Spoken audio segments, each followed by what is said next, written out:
गोलियों से छलनी हुआ सीना, लेकिन हौसला आखिर तक खड़ा रहा। नक्सलियों की गोलियां खत्म हो गईं, लेकिन आशीष की बहादुरी नहीं। एमपी के नरसिंहपुर जिले में उस वक्त माहौल गमगीन हो गया जब नक्सली मुठभेड़ में शहीद हुए इंस्पेक्टर आशीष शर्मा का पार्थिव शरीर उनके पैतृक गांव बोहानी पहुंचा। गांव में सुबह से ही हजारों लोगों की भीड़ उमड़ पड़ी थी। जैसे ही तिरंगे में लिपटा शव वाहन गांव की सीमा में दाखिल हुआ, लोगों ने सड़क के दोनों ओर खड़े होकर फूल बरसाकर शहीद को श्रद्धांजलि दी। पिता देवेंद्र शर्मा अपने बेटे को तिरंगे में लिपटा देखकर खुद को संभाल नहीं पाए और फूट फूट कर रो पड़े। आसपास खड़े ग्रामीणों की आंखें भी नम हो गईं। गांव की महिलाओं से लेकर बच्चों तक हर चेहरे पर शोक और गर्व दिखाई दे रहा था। इंस्पेक्टर आशीष शर्मा उस ज्वाइंट ऑपरेशन का हिस्सा थे जो महाराष्ट्र, छत्तीसगढ़, एमपी के ट्राई जंक्शन बॉर्डर पर चल रहा था। ये वही इलाका है जहां हाल के दिनों में नक्सलियों के खिलाफ लगातार दबाव बढ़ाया गया। ऑपरेशन में एमपी, छत्तीसगढ़ और महाराष्ट्र की सुरक्षा एजेंसियां शामिल थी। मुठभेड़ के दौरान आशीष शर्मा सबसे आगे थे और टीम को लीड कर रहे थे।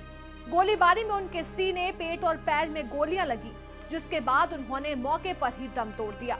उनकी बहादुरी के लिए उन्हें पहले भी 2 बार वीरता पदक मिल चुका है।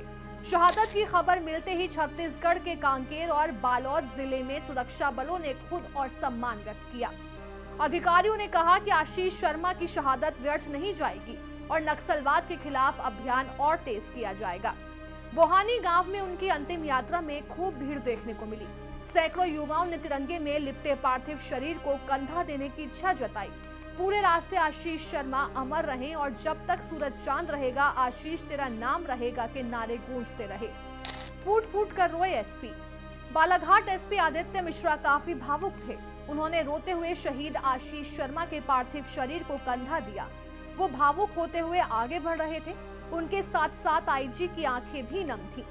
देशभक्ति गीतों के साथ अंतिम यात्रा आगे बढ़ रही थी। दरअसल बालाघाट में जब आशीष शर्मा का शव पहुंचा तो पूरा माहौल गमगीन था।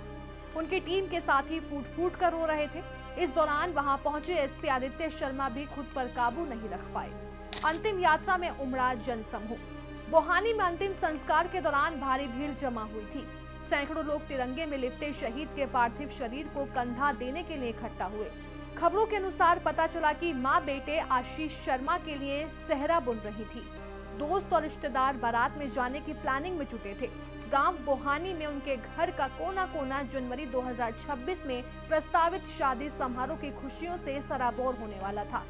लेकिन बहादुर बेटा आशीष शर्मा अपनी शादी से 2 महीने पहले ही घर लौटा, लेकिन तिरंगे में लिपटकर और हमेशा के लिए जुदा होकर।